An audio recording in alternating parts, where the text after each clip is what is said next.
মাসে ৭০-৮০ হাজার টাকা ইনকাম হয়, পড়াশোনার কোনো ক্ষতি হয় না। এটা দিয়ে আমি আসলে আরো ২-৩টা বিজনেস আমি করি আর কি। আমার নাম রকুনুজ্জামান, আমি তেজগাঁও কলেজ থেকে অনার্স শেষ করছি, এখন মাস্টার্সের প্রথম বর্ষে আছি। আমি এখানে পড়ালেখার পাশাপাশি অনার্সের শুরু থেকেই এই বিজনেসটা করি। তো এখান থেকে দেখা যাচ্ছে কি আমার মাসে ৭০-৮০ হাজার টাকা ইনকাম হয়, সেটা দিয়ে আমি আমার ফ্যামিলিও সচ্ছলভাবে চলে। এটা প্রথমে দেখা যাচ্ছে কি ২০-৩০ হাজার টাকা নিয়ে শুরু করছিলাম, এখন দেখা যাচ্ছে কি এখন মূলধন আছে ২ লক্ষ টাকার মতো।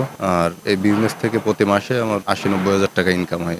না, পড়াশোনার কোনো ক্ষতি হয় না। এখানে আমি পড়াশোনার ফাঁকে যে টাইমটা, ওই টাইমটা এখানে দিই। আসলে ছোটবেলা থেকে একটু উদ্যোক্তা হওয়ার ইচ্ছা ছিল, বড় কিছু একটা করব, সেখান থেকেই শুরু। তো এখান থেকে এটা তো বিজনেস আছে, পাশাপাশি আমার আরো একটা বিজনেস আছে, কাপড়ের বিজনেস। ওটা আমার গ্রামে, আমি এখান থেকে কাপড় কিনে পাঠাই দিই, ওখানে লোক আছে, সেল করার লোক আছে, তারা বিক্রি করে। এটা দিয়ে আমি আসলে আরো ২-৩টা বিজনেস আমি করি আর কি।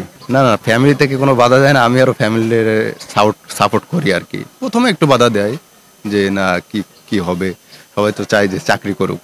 তা আমার তো আসলে ওই ছোটবেলা থেকেই উদ্দেশ্য যে উদ্যোক্তা হওয়া, বড় বিজনেসম্যান হওয়া। এই আর প্রথমে একটু আসলে সবারই একটু সমস্যা হয় প্রথম জায়গায়, তো আসলে আস্তে আস্তে ওটা ঠিক হয়ে যায়। ওটা আসলে খাপ খাওয়াই নিতে হয় আর কি। ছোট ভাই আছে, ওরে পড়াশোনা করাই, ফ্যামিলি এখানে আছে, এখানে বাসা ভাড়া করে থাকি। বন্ধু বান্ধব প্রথমে একটু কথাবার্তা বলতো, পরে আর যখন দেখা যায় আমি সচ্ছল হয়েছি, তখন তারাও দেখা যাচ্ছে কি এগুলো দেখে ইন্সপায়ার হয় আর কি। তাদের উদ্দেশ্যে অবশ্যই বলবো তারা যে কোনো একটা উদ্যোগ গ্রহণ করুক এবং যে কোনো একটা ছোট ছোট একটা বিজনেস করুক। আসলে ছোট থেকেই অনেক বড় কিছু করা সম্ভব। তাদের উদ্দেশ্যে বলবো যে তারা লজ্জা না করে, ফ্যামিলি বন্ধু বান্ধবদের আসলে ওই যে টিটকিরি করে ওগুলো না দেখে তারা আসলে যে কোনো বিজনেসে নেমে পড়ুক।